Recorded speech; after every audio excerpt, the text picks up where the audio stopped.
24వ శ్లోకము. సానిశ్చయేన యోక్తవ్యో యోగో నిర్విన్నచేతసా సంకల్ప ప్రభవాన్ కామాం త్యక్త్వా సర్వానశేషతః మనసైవేంద్రియగ్రామం వినియమ్య సమంతతః. సహ నిశ్చయేన స్థిర నిశ్చయముతో యోక్తవ్య అభ్యసించవలను. యోగ యోగ విధానము. అనిర్విన్న చేతస నియమభంగము లేని మనస్సుతో సంకల్ప మనోకల్పనల నుండి ప్రభవాన్ పుట్టిన కామాన్ భౌతిక కోరికలను త్యక్త్వా విడిచి సర్వాన్ అన్నింటినీ అశేషత పూర్తిగా మనసా ఏవా మనస్సు చేతనే ఇంద్రియాగ్రామం ఇంద్రియముల సమూహమును వినియమ్య నిగ్రహించి సమంతత అన్ని వైపుల నుండి మానవుడు స్థిర నిశ్చయముతోనూ విశ్వాసముతోనూ యోగను అభ్యసించుచు ఆ మార్గము నుండి వైదొలగరాదు.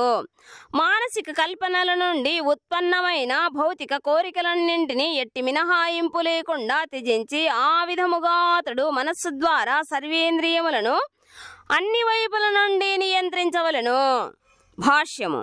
యోగాభ్యాసకుడు స్థిర నిశ్చయమును కలిగి ఏమాత్రమో మార్గము నుండి వైదొలగక సహనముతో తన యోగాభ్యాసమును కొనసాగించవలెను. చివరికి విజయము ప్రాప్తించుననే విశ్వాసముతో అతడు దృఢ నిశ్చయమును కలిగి ఆ మార్గమును అనుసరించవలెను. విజయమును సాధించటలో ఆలస్యమైనను అతడెన్నడూ నిరుత్సాహము చెందకూడదు. దృఢవ్రతుడై శ్రద్ధతో అభ్యసించువానికి విజయము తప్పక లభించును. భక్తి యోగకు సంబంధించి శ్రీల రూప గోస్వామి ఈ విధముగా చెబుతుండెను. ఉత్సాహాన్నిశ్చయ ధైర్య తత్కర్మ ప్రవర్ధనాత్ సంగత్యాగాత్ సతో వృత్తేః షడ్భిర్భక్తిః ప్రసిద్ధ్యతి. హృదయపూర్వకమైన ఉత్సాహముతోనూ పట్టుదలతోనూ నిశ్చయముతోనూ భక్తుల సాంగత్యములో విద్యుక్త ధర్మములను నిర్వహించుట మరియు సత్వగుణ కార్యములలో పూర్తిగా నెలకొనుట ద్వారా మానవుడు భక్తి యోగ విధానమును విజయవంతముగా నిర్వహించగలడు. ఉపదేశామృతము 3. దృఢ నిశ్చయముకు సంబంధించిన విషయములో మానవుడు సముద్ర తరంగములలో తన గ్రుడ్లను కోల్పోయిన ఆడుపిచ్చుక ఉదాహరణను అనుసరింపవచ్చును. ఒకప్పుడు ఒక పిచ్చుక్క సముద్రము తీరములో గ్రుడ్లు పెట్టెను. కానీ ఆ మహాసముద్రము వాటిని తన కెరటములతో కొట్టుకుపోయెను. దానితో పిచ్చుక మిక్కిలి కలత చెందుతూ తన గ్రుడ్లను తనకు తిరిగి ఇమ్మని సముద్రుని ప్రార్థించెను.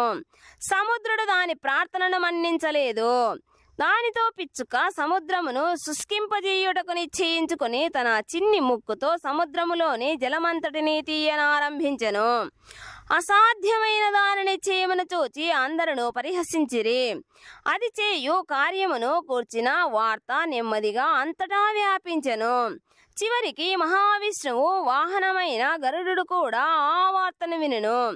తన చిన్న పక్షి సోదరి పట్ల జాలితో అతడు దానిని చూచుటకు వెళ్ళెను.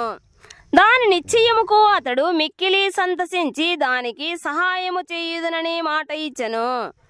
అట్లు గరుడు ఆ పిచ్చుక గ్రుడ్లను దానికి తిరిగి ఇమ్మని లేనిచో ఆ పిచ్చుక కార్యమును తానే చేసేదనని సముద్రునితో పలికెను. దానికి సముద్రుడు భయపడి వెంటనే గ్రుడ్లను పిచ్చుకకు తిరిగి ఇచ్చివేశెను. ఆ విధము గరుడుని కృపతో పిచ్చుక ఆనందమును పొందెను. అట్లే యోగాభ్యాసము ముఖ్యముగా కృష్ణ చైతన్యముతో కూడిన భక్తి యోగ మిక్కిలి కఠినముగా కనిపించవచ్చును. కానీ ఎవరైనను దృఢ నిశ్చయముతో పై సిద్ధాంతములను అనుసరించినచో భగవంతుడు వారికి తప్పక సహకరించును. ఎందుకనగా తమకు తాము సహాయము చేసుకుని వారికి భగవంతుడు తప్పక సహాయమును అందించునను విషయము సర్వవిదితమే. 25వ శ్లోకము.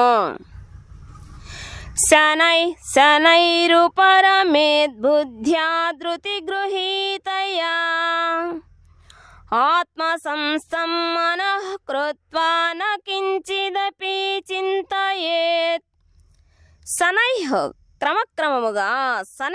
క్రమక్రమముగా ఉపరమేత్ మానవుడు విరమించవలెను.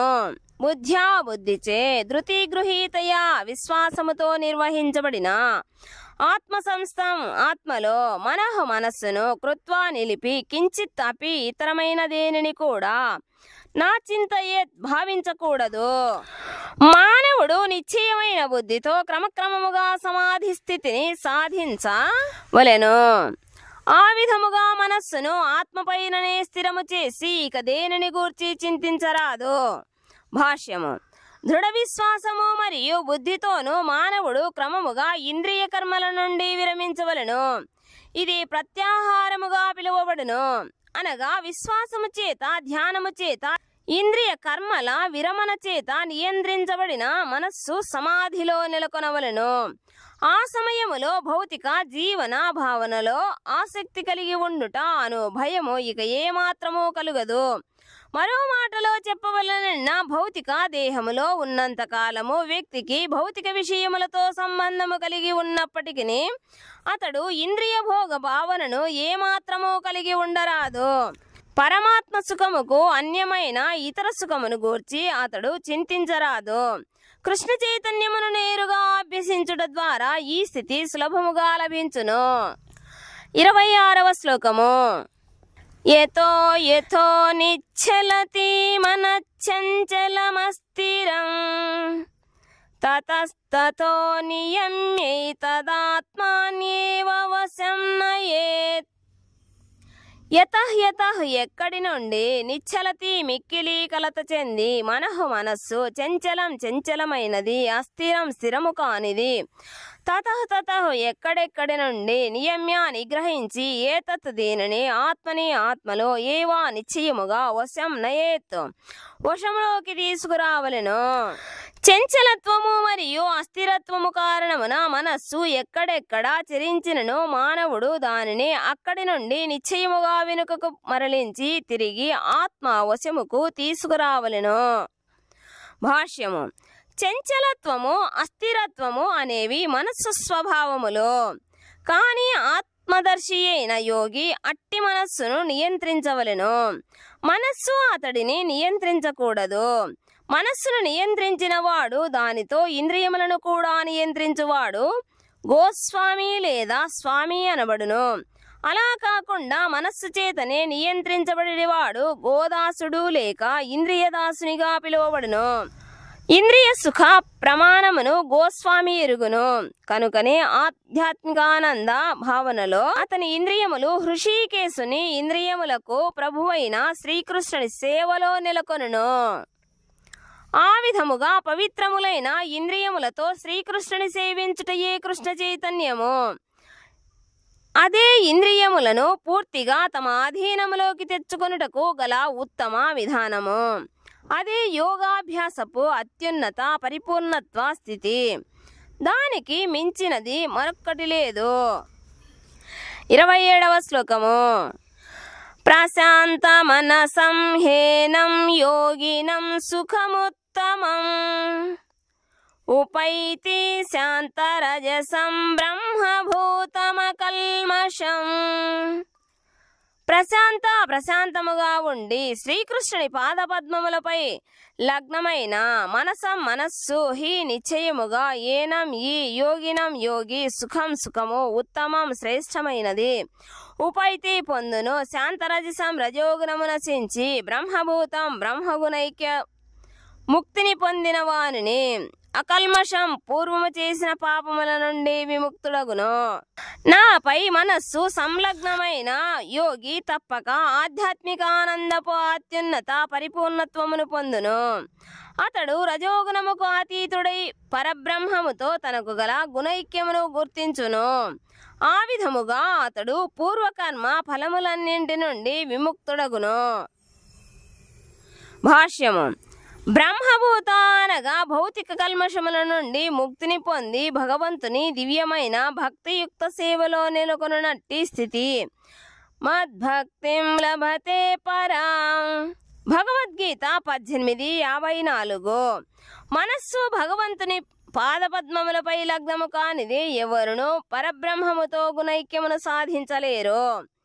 సవై మన కృష్ణ పదారవిందయోః. భాగవతము 9వ స్కందము 4వ అధ్యాయము 18వ శ్లోకము.